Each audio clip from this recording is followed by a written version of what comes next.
I'm Victoria Pearson, but you can call me B, and I have had one nightmare week again this week. My little kiddo, he was well enough to go back to school for one day and then has been sent home poorly again. We're just going to give up on school until after the Easter holidays now, when they do start in like 2 days. And so by the end of this, he's going to have had 4 weeks off, and if that doesn't make him feel better, I don't know what will. Last week I did say to you that if I was really poorly I was going to do a little house tour and show you some of the witchy things in my house. Did not get round to that. I did, however, get round to going to the charity shop when my kiddo was at school.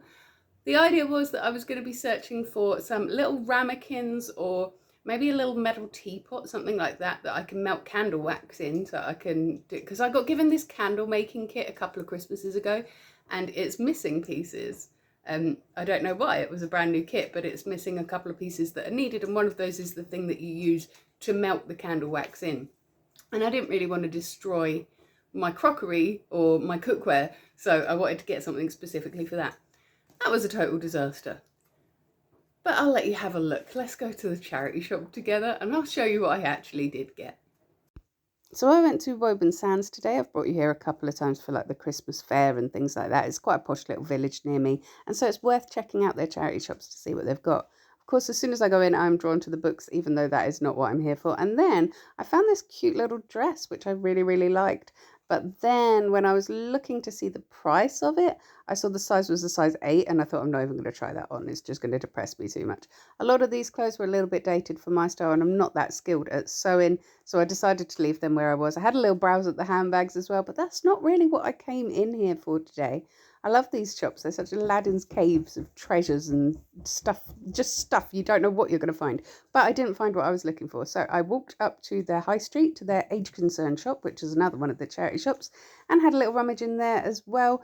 But again, although I really, really liked this cute little Easter display, there wasn't really anything much in there for me. So I went into another one and it did look more promising, but I still didn't find what I was looking for. It was quite frustrating.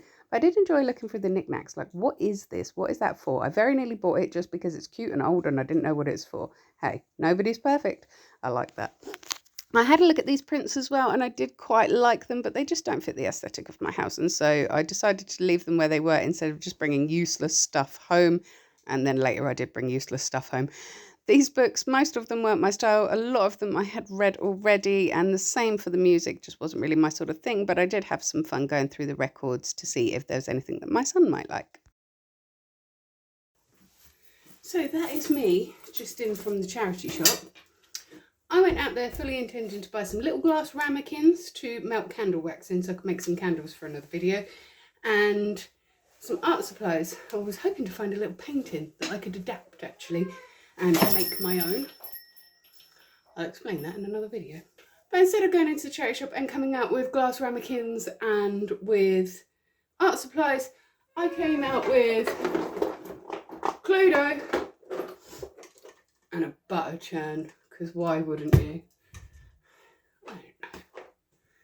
Why did I buy a butter churn? I don't know. It was just there. It was cute. It was functional. It looked really clean and fresh and shiny, and I've absolutely no idea why I bought it. I have never had any urge to make my own butter before, and I probably can't actually use the butter churn for long enough to make butter because of my shoulder injury. But maybe over the Easter holidays I will get the kids to do that. It's almost educational, right? When my eldest was little, we used to regularly do electricity-free days in our house, where we would switch off the electric completely and we would entertain ourselves by candlelight, playing board games and things like that. And so I guess this will be sort of like a similar experience for my youngest. That time my mum made me make my own butter. And who knows, maybe it'll be super nice, I'm not sure. When I haven't been doing anything else, I have just been binge watching reality TV at the moment, which is very unlike me. I did say to you on one of my shorts that I've been watching reality TV, don't judge me. And in that particular case, I was watching a show called Outlast, which is where a bunch of like survivalist prepper type people went on this show thinking that they were going to have to survive alone in the wilderness, found out instead that they had to go into teams. I binge watched that in a couple of days. I enjoyed the survival aspects of it. I did not enjoy the team aspects of it because it got very quickly very Lord of the Flies and some there was a lot of bullying going on, and maybe it was selectively edited, much of these things are, but I just thought, I don't like that. The next night we were trying to decide something to watch, and I just couldn't brain because I'm too poorly. So I said to my husband, I think that there's a program called Alone, which is like that, but they're not in teams. And I've been watching that soon. I'm absolutely hooked on it. Really, really enjoying this show where they take people and they drop them into the wilderness with very little equipment and no camera crew, and they're left there to survive. And I'm finding it really, really interesting. I'm only on season 1 at the moment. I think I'm going to finish that tonight. But I've been really, really enjoying watching the different ways that people get through it psychologically rather than sort of physically. And the people that are talking to themselves, the people that are making music, there's other people that are like trying to explore, there's people that are trying to conserve their energy. And I really, really like the different ways that people approach that as a task. I'm also really enjoying the survival aspect of it, which I didn't think I would be. I can't imagine spending the night in a forest full of bears and cougars and wolves. Even though you know they're probably not going to hurt you, I would still be really quite anxious about that. And I can't imagine sleeping somewhere like that without solid walls around me. But while we were watching this, me and my husband both were giving our armchair advice. And it made me realise that I'm such an armchair survivalist. I'm sitting there going, oh, you need to do this, you need to do that. That's a skill issue. But then one evening, me and my family decided that we were going to play this Cluedo game that I'd bought in the charity shop earlier. And we played this game of Cluedo. It took about an hour. I forgot how long Cluedo takes to play because I haven't played it since I was a child. I sat on the floor for an hour playing this game with my kids, and when I went to stand up, I could hardly move. Like, my back was just locked, my knees were just locked, and I thought, maybe I'm not cut out to survive in the wilderness after all. And so instead of trying to do some sort of survivalist camping stuff, I've spent most of my time on Minecraft. Actually, Alone kind of reminds me of early doors of Minecraft when you're just like gathering as many resources as you can and trying to hide from the monsters at night because you haven't got a proper bed yet. And so I hopped back into our Minecraft world, and I worked a little bit on my fairy tale citadel.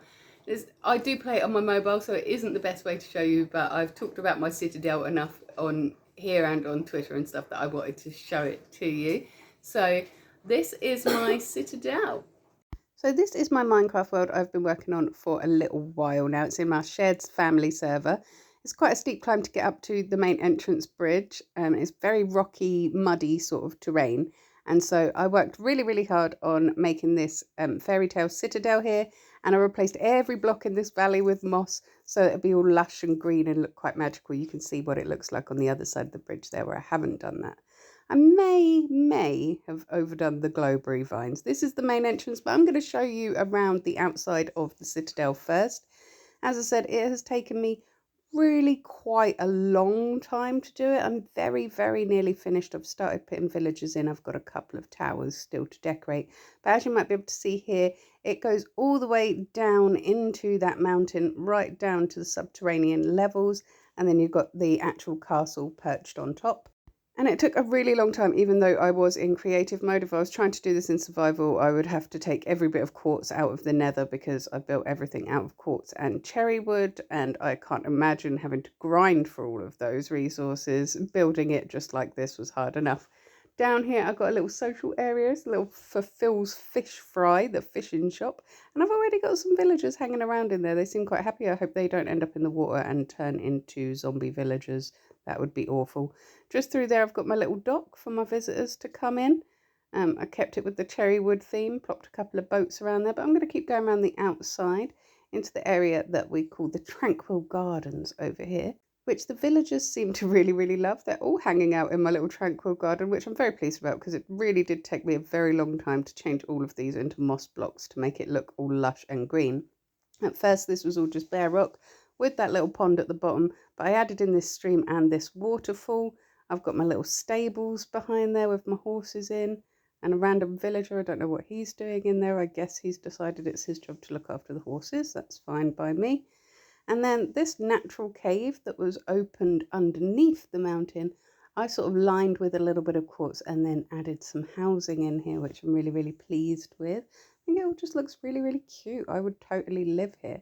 All of my houses have got their own little signs that say where, what the house is, what street name is. I've got street names and everything, and all of the little houses have got beds and carpets and chests. and little workstations, whether that's books or grindstones or whatever, to give the villagers their job. Inside we've also got several layers with farms and further housing and little tranquil gardens in there as well, because I do like to make it look pretty at the same time. Even got a little beehives up on sticks over there. I've got some more housing up at this level as well, and lots more shops and things too. Up here you can see that I've got my mushroom cows and my sheep. I do have other livestock in other areas as well. Again, I don't know what the villagers are doing in there with these mushroom cows. I did not put the villagers in there, they've just helped themselves to that. Fair enough. I've got my pink sheep so that we can make pink beds and it all goes together. And also I've got all the classics like the potion shop that I've got in here. And of course, the massive great big library, because you can't have a city without a public library, and you cannot have a Minecraft library without, of course, having a little enchanting area at the back there. I'm really pleased with how the little library came out. I really like the rainbow carpets in here. And little stations for people to work on their own books, because as a writer I would really like that in my local library, please. And we've got more farms up here. And yet more farms, a little fountain area, more housing for my villagers, because I want lots and lots of villagers by the end of it. I want it to be really bustly. I don't know where that cat came from either. I think they just appear when the villagers appear.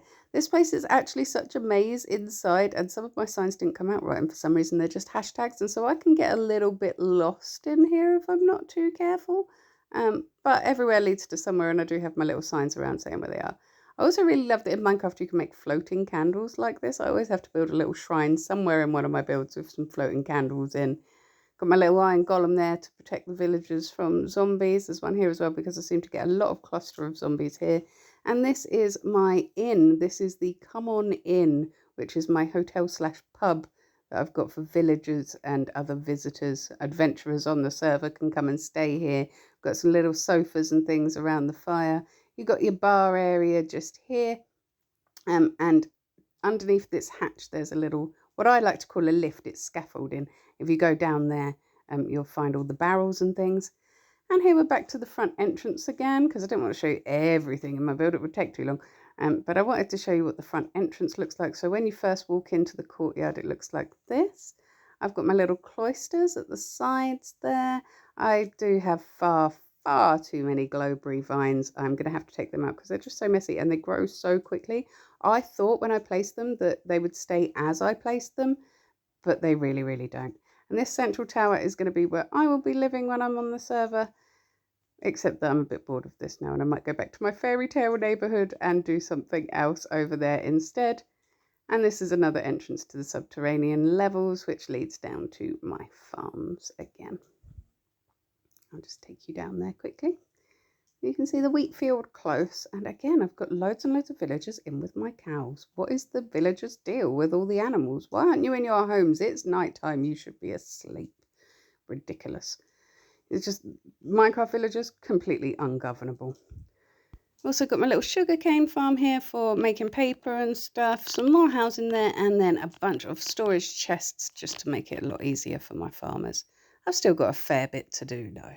And that is pretty much what I've been up to this week while I've been poorly. I fully intend to go and buy some art supplies, but we're going to have to go somewhere else for those and do that on another video. I've also got the candle making video coming up for you when I can find something to melt this candle wax in. And I really will give you that witchy house tour. It's just that after a week of being poorly, I'm the mum in the house is a tip. I need to clean it up before I can show you round. I will be here though on Monday, talking about one of those things or maybe something else, who knows. But I will be here, and I will also be here every single morning in your shorts, taking a great big deep breath, letting you know what I'm grateful for, so quite often letting you know what's challenging me at the moment while I'm poorly. And I'm here every single Wednesday with a Witchy Wednesday intuitive card reading for you. So until then, you have yourself a magical week.